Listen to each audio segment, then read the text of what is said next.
Si quelqu'un t'avait dit que ta plus grande faiblesse pouvait un jour sauver la vie d'un milliardaire, tu l'aurais cru? Moi non plus. Et pourtant, c'est exactement ce qui arriva à Mila Caron, une jeune serveuse discrète dont la malédiction allait devenir son plus grand don, d'une façon qu'aucune prophétie n'aurait pu deviner.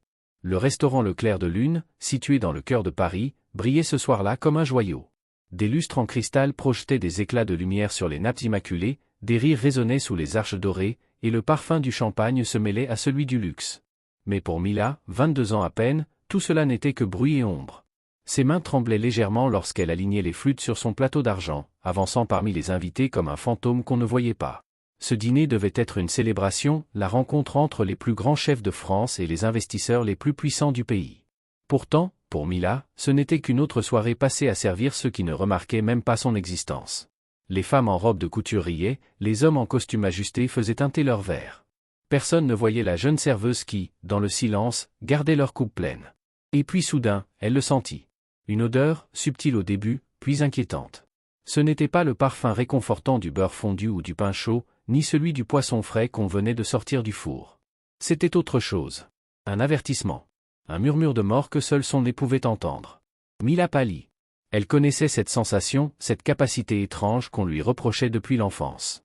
Elle pouvait sentir la corruption, la décomposition, avant même que les autres ne la soupçonnent. Un don, disait-on. Une malédiction, pensait-elle. Les coquilles Saint-Jacques. Soufflatait-elle, les yeux agrandis. Une main douce se posa sur son épaule. C'était Madame Grace Martin, la sous-chef de 60 ans, celle qui l'avait prise sous son aile. « Qu'est-ce qui ne va pas, ma fille » demanda-t-elle avec inquiétude. « Elles sont mauvaises » murmura Mila. « Je le sens. Le poisson est resté dehors trop longtemps. Les bactéries, elles commencent à se multiplier. » Grace jeta un coup d'œil vers la cuisine, où les chefs s'agitaient. « Mila, ma chérie, le chef de l'orme ne t'écoutera pas. Passe-soir. Monsieur Morel est ici. » Sébastien Morel. 32 ans, PDG d'une start-up alimentaire devenue empire, un milliardaire connu pour sa perfection glaciale. Ce dîner devait sceller un contrat de 50 millions d'euros avec des investisseurs japonais. Rien n'avait le droit de mal tourner. Mais ce soir, quelque chose allait mal. Très mal. Les portes battantes de la cuisine s'ouvrirent brusquement, laissant passer le chef Hugo Delorme, vêtu de blanc, aussi arrogant que son sourire. L'odeur s'intensifia.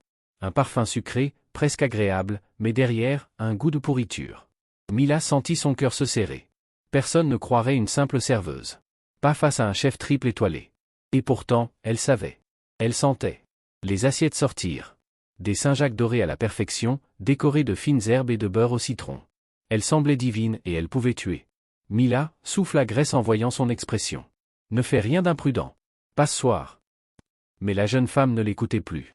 Ses yeux s'étaient posés sur la table principale, là où Sébastien Morel s'apprêtait à lever sa fourchette. Et soudain, sans réfléchir, elle s'avança. « Monsieur Morel, attendez !» Le restaurant entier se figea. Les conversations moururent, les couverts cessèrent de tinter. Tous les regards convergèrent vers cette silhouette frêle, debout à côté du milliardaire.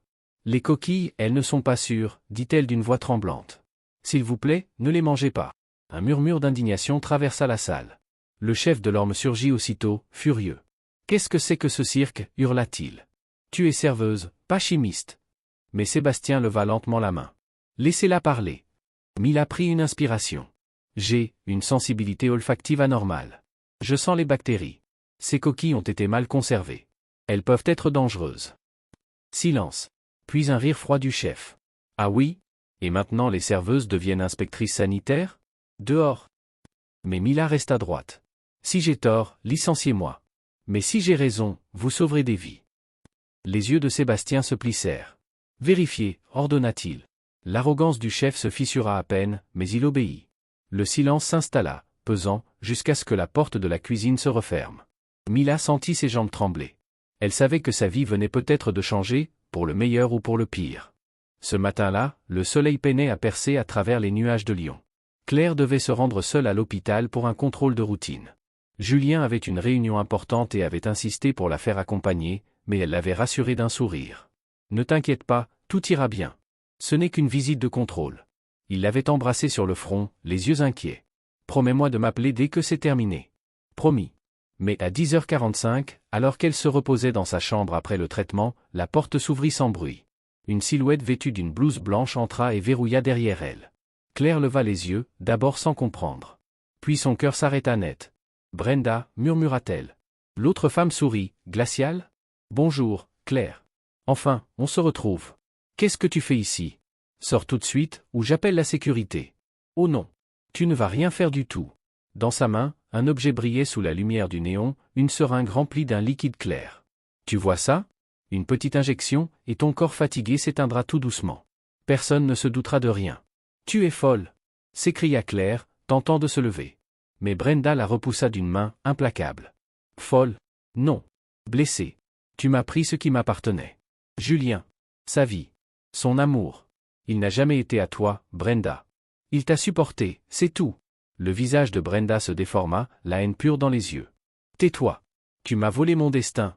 Elle leva la seringue. Claire hurla. Mais avant qu'elle ne puisse l'injecter, la porte vola en éclats. Julien surgit dans la pièce, le souffle court, suivi de 2 agents de sécurité. Lâche cette seringue, Brenda. Julien. Elle recula d'un pas, les yeux fous. Tu ne comprends pas, je fais ça pour toi. Pour nous. Pour nous. Gronda-t-il. Tu viens de tenter de tuer la femme que j'aime. Brenda se figea, bouleversée par la violence de ses mots. Tu l'aimes? Je l'aime plus que tout. Et je te jure que si tu lui fais le moindre mal, je ne te laisserai jamais revoir le jour. La seringue tremblait dans la main de Brenda. Puis, dans un cri désespéré, elle tenta de se jeter sur Claire. Julien fut plus rapide, il attrapa son poignet, tordit sa main jusqu'à ce que la seringue tombe au sol. Les agents la maîtrisèrent aussitôt. Brenda hurlait, les yeux fous. Tu regretteras. Elle te détruira encore. Mais Julien ne répondit pas. Il s'agenouilla auprès de Claire, la prenant dans ses bras tremblants. Ça va, c'est fini. Elle ne te touchera plus jamais. Les larmes coulaient sur les joues de Claire, mais elle hocha la tête. Tu es arrivé juste à temps. Jamais plus je ne te laisserai seul, tu m'entends? Jamais. Brenda fut arrêtée et emmenée, criant encore des menaces dans le couloir. Julien resta toute la nuit à l'hôpital, refusant de quitter Claire d'une seconde. Il lui tenait la main, veillait son sommeil. À l'aube, elle ouvrit les yeux. Julien? Je suis là. Elle sourit faiblement. Tu m'as sauvé, encore. Tu m'as sauvé bien avant ça, Claire. Ce jour-là, sous la pluie, quand Léa t'a appelé maman, tout a changé. C'est toi qui m'as rendu vivant. Des semaines passèrent. Brenda fut jugée et condamnée à 18 ans de prison. Claire retrouva la santé, Léa riait à nouveau. Et un matin de printemps, Julien se mit à genoux dans le jardin. Dans sa main, une petite boîte. Claire Harvey, veux-tu devenir ma femme, pour aujourd'hui et pour toujours? Les yeux pleins de larmes, elle répondit. Oui. 1000 fois oui. Sous le cerisier en fleurs, Léa sauta dans leurs bras en criant. Enfin, on est une vraie famille. Et Julien sut, au plus profond de lui, que tout avait commencé ce jour de pluie, quand une petite fille avait volé un simple sac de riz pour sauver sa mère, sans savoir qu'elle sauverait aussi le cœur d'un homme perdu. Les jours qui suivirent furent les plus doux que Julien ait connus depuis des années. Léa riait sans arrêt, Claire retrouvait des forces, et la maison semblait respirer à nouveau. Il y avait de la musique, des odeurs de soupe, des rires d'enfants, des choses simples, mais qui guérissaient des blessures profondes. Julien passait chaque soir après le travail, déposant des sacs de courses, réparant un volet, lisant une histoire à Léa avant qu'elle ne s'endorme. Mais le bonheur, parfois, attire l'ombre. Une nuit, alors qu'il rentrait chez lui, son téléphone vibra. « Monsieur Morel ?» dit une voix grave. « Nous avons détecté plusieurs tentatives d'accès à vos fichiers personnels et à ceux de Madame Harvey. Dossiers médicaux, papiers d'assurance, adresse, tout. » Julien sentit un frisson parcourir son dos. « Qui ? » Une certaine Brenda Rossi. Elle travaille dans le milieu médical. « Vous la connaissez ?» Son cœur se serra. Oui, il la connaissait. Trop bien. Brenda, son ancienne collaboratrice, celle qui, 8 ans plus tôt, avait tout détruit. Le lendemain, il arriva chez Claire plus tôt que d'habitude. Son visage était tendu. « Claire, il faut que je te dise quelque chose. » Elle se figea. « Qu'est-ce qu'il y a ? » Brenda est revenue. Elle s'intéresse à toi, à Léa. Je crois qu'elle cherche à nous nuire. Claire pâlit. « Tu plaisantes ? Non. J'ai déjà augmenté la sécurité autour de la maison. Mais promets-moi de ne jamais ouvrir la porte à une inconnue. » Julien, pourquoi elle ferait ça? Parce qu'elle n'a jamais accepté que je ne veuille pas d'elle. Parce qu'elle croit que tu m'as volé. Claire posa une main sur son ventre, une angoisse nouvelle la saisissant. Tu crois qu'elle pourrait? Elle est instable. Et maintenant qu'elle sait que je vous ai retrouvé, elle pourrait tout tenter. Les semaines suivantes furent tendues. Claire dormait mal, Léa sentait la peur dans l'air. Mais Julien, lui, restait calme. Il avait promis qu'il ne laisserait plus jamais personne leur faire du mal. Un soir, alors que Léa dessinait dans le salon, il s'approcha de Claire. « Je veux que vous déménagiez. »« Quoi ? » »« Non, Julien, cette maison est notre vie. Et elle tombe en ruine. Ce quartier n'est pas sûr. J'ai une maison à Croix-Rousse. Grande, lumineuse, avec un jardin.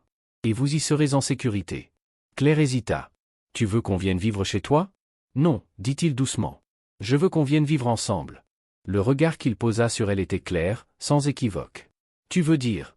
Oui. Je veux qu'on soit une famille, Claire. Tous les trois. Pour de bon. Les mots la traversèrent comme une vague. 8 ans de solitude, de regret, de peur, balayés en une phrase. Elle hocha lentement la tête, des larmes plein les yeux. D'accord. Mais promets-moi une chose, que cette fois, tu ne partiras plus. Je te le jure. 3 jours plus tard, ils emménagèrent dans la maison de la Croix-Rousse.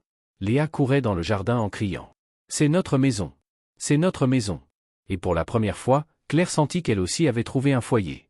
Les mois passèrent. La santé de Claire s'améliorait, Léa grandissait, et Julien paraissait heureux comme jamais.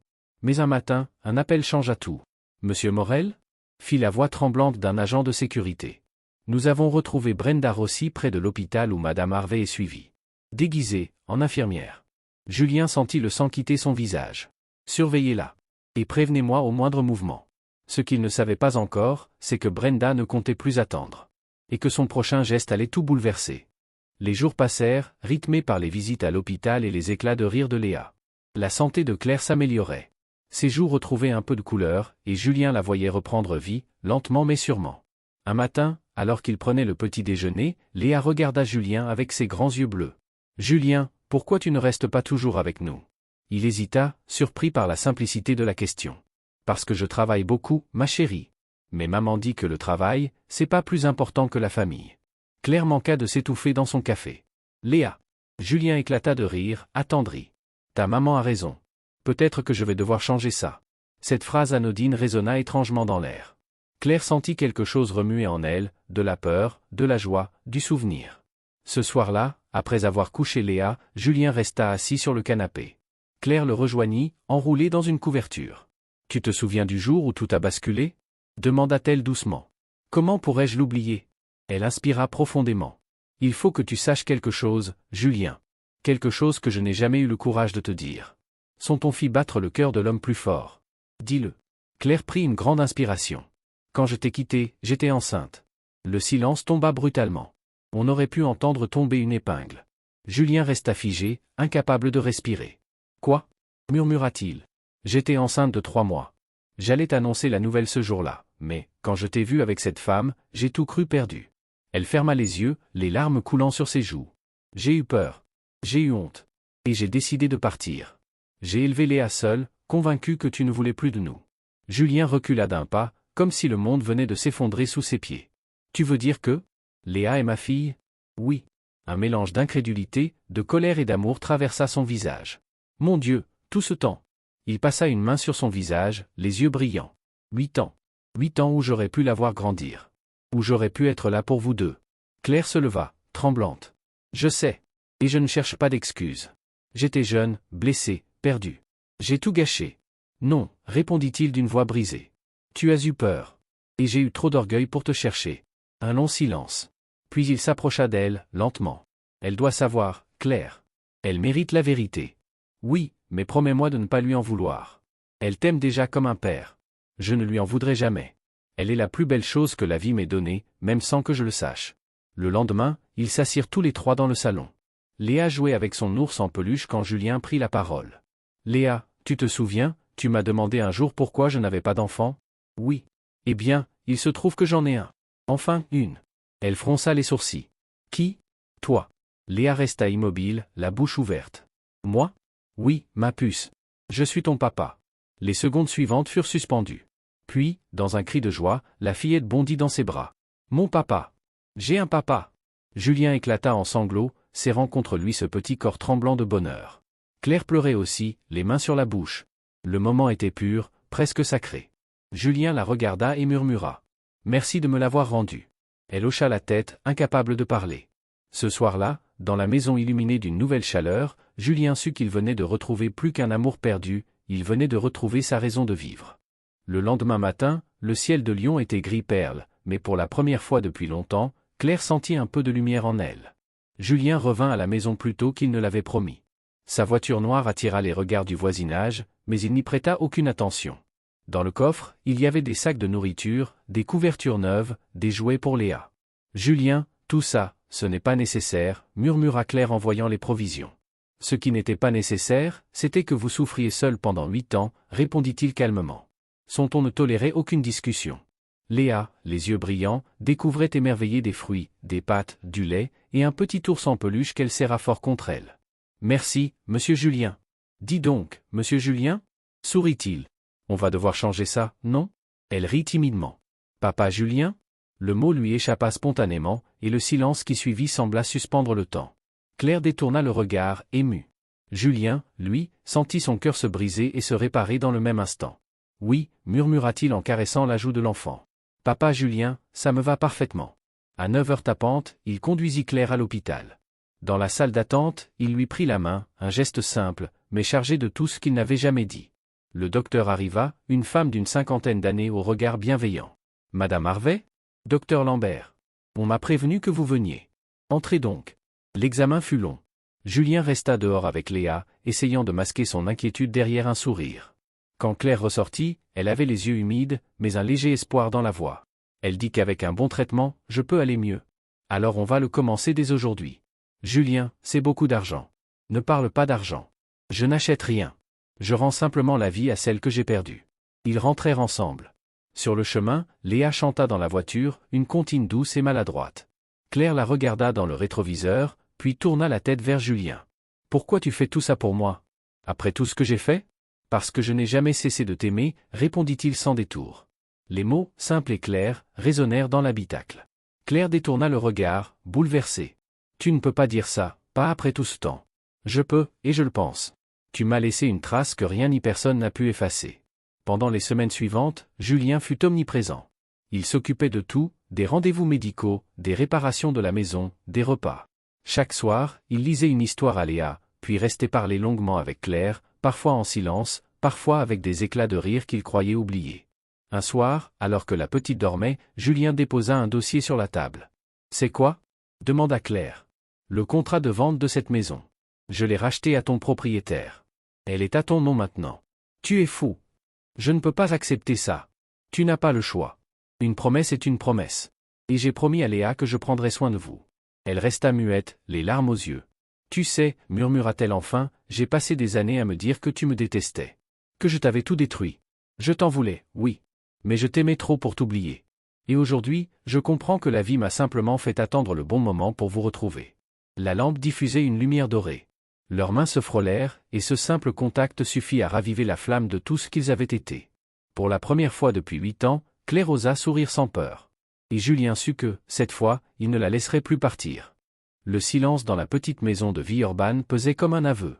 Julien resta figé, trempé jusqu'aux os, incapable de détacher son regard de Claire Harvey. 8 ans, 8 longues années à l'imaginer, à la haïr, à l'aimer encore malgré tout. Et maintenant, elle était là, amaigrie, malade, tenant leur fille dans ses bras. « Qu'est-ce que tu fais ici » souffla-t-elle d'une voix cassée. « C'est ta fille qui m'a trouvé, répondit-il doucement. Elle a volé du riz pour te nourrir. » Claire ferma les yeux, honteuse. « Oh mon Dieu ! Léa, ma chérie. » La petite fille se serra contre sa mère, en pleurant. « Je voulais juste que tu manges, maman. J'avais trop peur que tu meures. » Julien détourna les yeux, touché au plus profond. Ce n'était pas une voleuse, c'était une héroïne. « Claire, dit-il après un moment, pourquoi tu ne m'as jamais rien dit ? Pourquoi tu as disparu ? » Elle trembla. « Parce que je t'ai vu, avec Élodie, ta collègue. Vous vous embrassiez. Tu crois que je pouvais supporter ça ? » Julien se figea, abasourdi. « Élodie ? Elle m'a embrassé, oui, mais je l'ai repoussée. Tu es parti sans me laisser t'expliquer. J'ai attendu, j'ai appelé, tu n'as jamais répondu. Parce que tu avais changé de numéro. Et tu as quitté ton travail le lendemain. » Leurs voix se brisèrent sous le poids des années perdues. Léa, effrayée, regardait l'un puis l'autre. « Vous vous connaissez ?» Claire posa une main tremblante sur les cheveux de sa fille. « Oui, mon ange. Il y a très longtemps. » Julien fit un pas en avant. « Pourquoi tu n'as jamais dit que j'avais une fille ?» Claire éclata en sanglots. « Parce que je croyais que tu ne voulais plus de moi. Et quand j'ai su que j'étais enceinte, j'avais trop honte, trop peur. J'ai voulu t'oublier. » Le cœur de Julien battait à tout rompre. « Tu étais enceinte, quand tu es parti. » Elle acquiesça, les larmes aux yeux. 3 mois. Je voulais t'annoncer la nouvelle ce jour-là. Julien se laissa tomber sur une chaise, submergé. 8 ans où je ne savais pas que j'avais une fille. Il se leva, prit la main de Léa. « Tu es ma fille, ma vraie fille ?» « Je crois, oui, balbutia-t-elle, confuse. Il sentit ses yeux brûler. Sans réfléchir, il l'attira contre lui. « Ma petite fille, mon trésor !» Le corps frêle de Léa se détendit dans ses bras. Claire les regardait, submergée d'émotion. « Julien, je suis désolé. »« Chut !» murmura-t-il. « Ce n'est plus le moment des reproches. Ce qui compte, c'est vous. » Il observa la pièce, les murs fissurés, la table bancale, les médicaments posés près du lit. « Qu'est-ce que tu as, Claire ? » « Au lupus. Mon système immunitaire me détruit lentement. Les traitements coûtent trop cher. Je n'ai plus d'assurance, plus de travail. » Julien sortit son téléphone. « Ne bouge pas. Demain matin, tu as rendez-vous à l'hôpital Édouard Herriot. Le meilleur spécialiste t'attendra. »« Non. Je n'ai pas besoin de ta pitié. »« Ce n'est pas de la pitié, c'est de l'amour, » répondit-il fermement. « Tu es la mère de ma fille. Tu es tout ce qu'il me reste. » Claire voulut protester, mais les mots moururent sur ses lèvres. Léa s'endormait dans les bras de Julien, sa tête posée contre sa chemise trempée. Il la regarda, puis murmura à Claire. « Je t'ai cherché pendant des années. Et maintenant que je vous ai retrouvé, je ne vous laisserai plus jamais seul. » Cette nuit-là, pendant que la pluie battait toujours les vitres, Julien Morel fit un vœu silencieux. Quoi qu'il en coûte, il sauverait Claire et Léa. Et au fond de lui, il sentait déjà qu'un nouveau chapitre venait de commencer.